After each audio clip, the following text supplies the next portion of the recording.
മാസപ്പടി കേസിൽ മുഖ്യമന്ത്രിക്കും മകൾ വീണ വിജയനും ഇന്ന് നിർണായക ദിനം.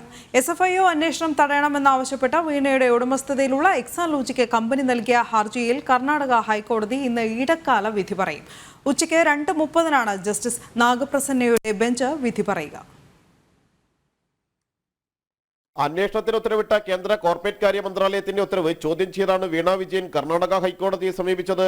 എക്സലോജിക് രജിസ്റ്റർ ചെയ്തിരിക്കുന്നത് ബംഗളൂരുവിലായതിനാലാണ് കർണാടക ഹൈക്കോടതിയെ സമീപിച്ചത്.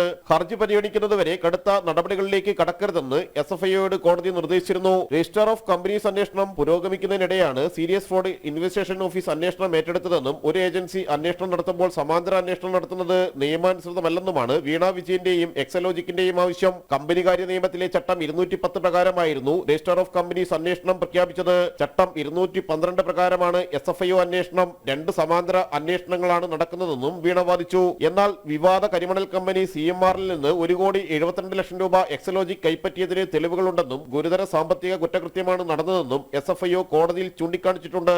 വിവിധ രാഷ്ട്രീയ കക്ഷികൾക്കും നേതാക്കൾക്കും CMRൽ 135 കോടി രൂപ രേഖകളില്ലാതെ കൈമാറിയതായും കണ്ടെത്തിയിട്ടുണ്ട്.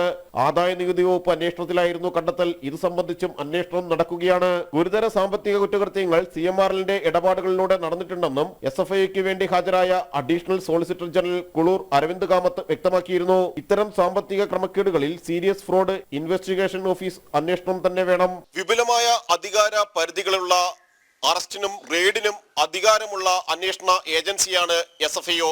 അതുകൊണ്ട് തന്നെ SFIO അന്വേഷണം തടയാനാണ് വീണ വിജയന്റെ നീക്കം. ഇതുകൊണ്ട് തന്നെ വീണ വിജയനും ഒപ്പം തന്നെ എക്സലോജിക്കിനും കർണാടക ഹൈക്കോടതി ഇടക്കാല വിധി നിർണായകവുമാണ്. ജിജീഷ് കരുണാകരൻ, ജനം, കൊച്ചി.